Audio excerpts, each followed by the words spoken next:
자, 이번 시간에는 비열과 열팽창에 대해서 배우겠습니다.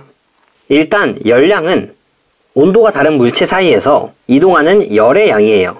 그래서 단위는 칼로리나 킬로칼로리로 많이 쓰고요. 1kcal는 물 1kg의 온도를 1도씨 높이는 데 필요한 열량이다 라고 알면 돼요. 그리고 물체는 당연히 잃거나 얻은 열량에 비례해서 온도가 변하게 된다. 그래서 물체의 온도 변화는 흡수한 열량이 클수록 더 커질 거고 물체의 질량이 작을수록 더 커진다는 거죠.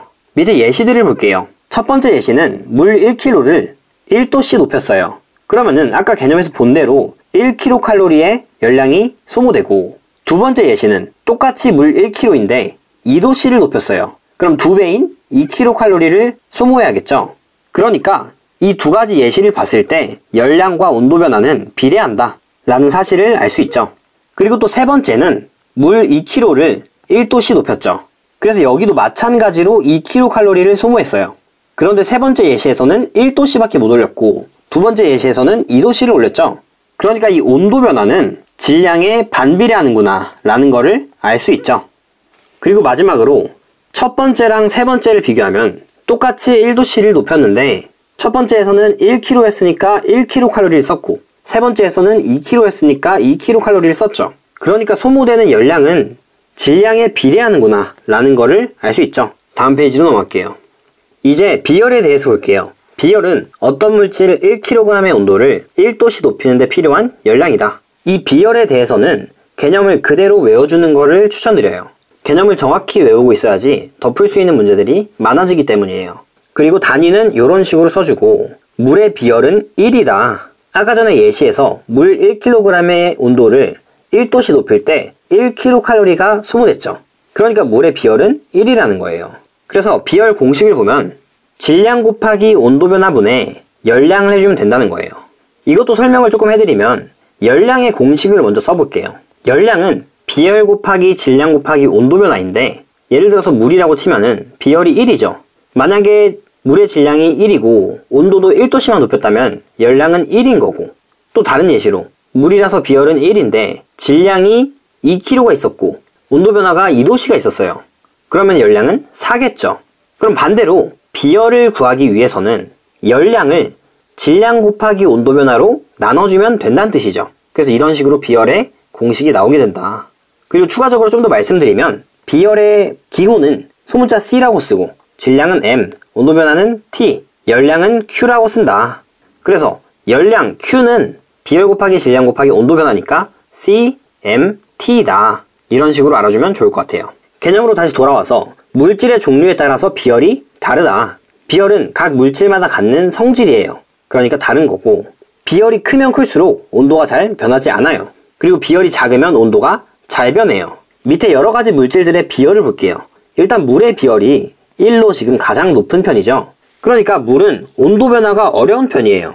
그래서 사람의 몸은 70%의 물로 이루어져 있는데 물은 온도 변화가 어렵기 때문에 우리 몸에 있는 70%의 물이 체온을 유지시켜주는 거죠. 그리고 납은 비열이 0.03이에요. 그래서 온도 변화가 매우 쉬운 편이죠. 그래서 이런 식으로 물질마다 비열이 다르다. 다음 페이지로 넘어갈게요. 그래서 아까 계속 봤듯이 비열이 큰 물질은 온도가 천천히 올라가게 되고 식을 때도 마찬가지로 온도가 천천히 내려가게 되죠. 그래서 물 같은 경우 다른 물질에 비해 비열이 되게 큰 편이라서 온도가 잘 변하지 않고 이로 인해 나타나는 현상들이 많다. 어떤 현상이 있는지 볼게요. 해안 지역에서는 낮에는 해풍, 그러니까 바다 쪽에서 불어오는 바람이고 밤에는 육풍이 분다. 육지에서 불어오는 바람이다. 오른쪽 그림을 보면서 이해해 볼게요. 바다는 물로 구성이 되어 있으니까 비열이 굉장히 높아요. 그래서 낮 시간대에는 이 물이 늦게 데워지니까 온도가 천천히 올라가요. 그러니까 낮 시간에는 육지보다 바다가 온도가 더 낮은 거죠. 그리고 반대로 육지는 비열이 낮아요. 그러다 보니까 빨리 데워져서 온도가 높은 편이에요. 그래서 육지 부근에서는 이 아랫부분의 공기가 따뜻하다 보니까 따뜻한 공기는 위로 올라가요. 그리고 바다 부근에서는 공기가 차서 아래로 내려가요. 그러다 보니까 바람이 이런 식으로 불게 되는 거죠. 그래서 결국에 아랫부분에서는 바다에서 육지로 바람이 불어오는 거죠. 그래서 바다에서 오는 바람이니까 해풍이라고 부르는 거예요. 그리고 밑에 밤을 보면은 바다는 온도 변화를 잘 하지 않아서 온도가 천천히 내려가요. 그래서 바다의 온도가 비교적 높은 편이죠. 그리고 육지 부근에서는 빠르게 식어서 온도가 낮은 편이에요. 그래서 낮이랑은 완전히 반대로 육풍이 불게 되는 거죠. 그리고 또 다른 현상을 보면은 해안지방은 내륙지방보다 연교차나 일교차가 적다. 그러니까 해안지방은 물로 되어 있으니까 온도 변화가 조금 적다는 거예요. 다음으로 외부 온도의 급격한 변화에도 사람의 체온은 유지된다. 몸의 약 70%는 물이죠. 그러니까 이 물의 비열이 높아서 사람의 체온을 유지시켜준다. 그리고 이용하는 예시들도 볼게요. 물을 자동차 엔진을 식히는 냉각수로 사용한다. 그러니까 온도 변화가 크지 않으니까 냉각수를 둬가지고 이 냉각수가 너무 빨리 뜨거워지지는 않는 거죠. 그러니까 조금 오랜 시간 동안 이 엔진을 식혀줄 수 있다. 그리고 다음으로 뚝배기는 금속 냄비보다 비열이 커서 천천히 뜨거워지고 천천히 식는다. 그래서 뚝배기 안에 있는 찌개 같은 걸 먹으면은 그 온도가 계속 유지되죠. 비열이 크기 때문이다. 그리고 라면을 끓일 때는 양은 냄비에 많이 끓이죠. 이 이유가 양은 냄비는 비열이 낮아요. 그래서 한순간에 온도를 빠르게 올릴 수 있고 빠르게 끓여야지 라면이 불지 않기 때문에 양은 냄비를 많이 이용하는 거예요. 그래서 이런 게 다 비열이랑 연관이 있다. 마지막으로 가정의 보일러는 비열이 큰 물을 데워서 난방을 한다. 가스를 이용해서 물을 데워서 이 물이 돌아다니면서 난방이 되는 거죠. 다음 페이지로 넘어갈게요. 이제 열 팽창에 대해서 볼게요. 열 팽창은 물질에 열을 가했을 때 물질의 길이나 부피가 증가하는 현상이다. 그리고 온도 변화가 클수록 열 팽창 정도가 크다. 그리고 물질이 어떤 종류인지 어떤 상태인지에 따라서 열 팽창의 정도가 달라진다. 팽창은 기체가 제일 잘 되고 그 다음이 액체, 그 다음이 고체예요. 이 이유는 입자들의 거리가 멀수록 더 팽창이 잘 돼요. 왜냐면 그만큼 이 입자들이 자유롭기 때문에 더 팽창이 잘 되는 거예요. 그리고 열 팽창이 일어나는 까닭을 볼게요. 물체에 열이 가해지게 되면 구성 입자의 운동이 활발해지게 되고 그러다 보면 입자 사이에 거리가 멀어지기 때문이다. 그러니까 밑에 그림을 보면은 어떤 고체를 가열을 했더니 얘네들이 운동이 훨씬 활발해지면서 사이사이 거리가 조금씩 늘어난다는 거죠. 그래서 이렇게 팽창이 될 수 있다. 액체도 마찬가지로 왼쪽 그림에서는 처음 높이가 이만큼이었는데 가열을 하다 보니까 나중 높이가 여기까지 올라오게 되었다. 열 팽창에 의한 것이다. 다음 페이지로 넘어갈게요. 이제 열 팽창에 의한 현상과 이용이 나오는데 바이메탈이라는 게 있어요. 열 팽창 정도가 다른 두 금속을 붙여놓은 장치예요. 그래서 아래 그림에 보면은 위쪽에는 열 팽창 정도가 큰 금속이 있고 아래쪽에는 열 팽창 정도가 작은 금속이 있어요. 그래서 가열을 하게 되면 이 두 개의 금속 중에서 열 팽창을 하는 정도가 더 큰 금속이 더 많이 늘어나겠죠.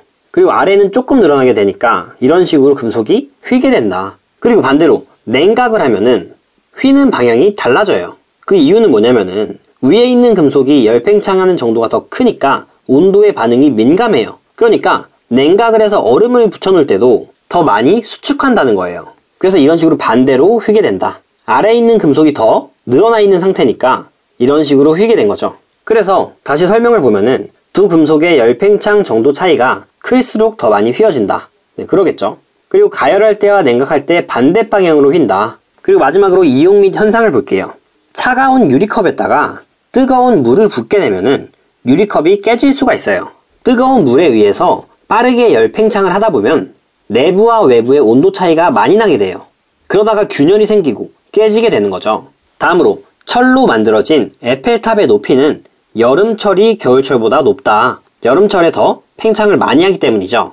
그리고 또 다리 철로의 이음새 부분에 틈을 만들어서 여름에 열 팽창해서 휘는 것을 막는다. 오른쪽 그림을 보면은 지금 틈이 있는데 틈이 없게 되면은 얘가 열 팽창해서 휘어버릴 수가 있겠죠. 그래서 이런 틈을 만들어 놓는다. 마지막으로 열 팽창에 의해서 음료수 병이 터지는 것을 막기 위해 음료수를 가득 채우지 않는다. 그렇죠. 온도에 따라서 팽창해버릴 수가 있으니까 어느 정도를 남겨두는 거예요. 그래서 오늘 수업은 여기까지고 영상이 유익하셨다면 구독 눌러주시고 좋아요 눌러주시면 감사하겠습니다.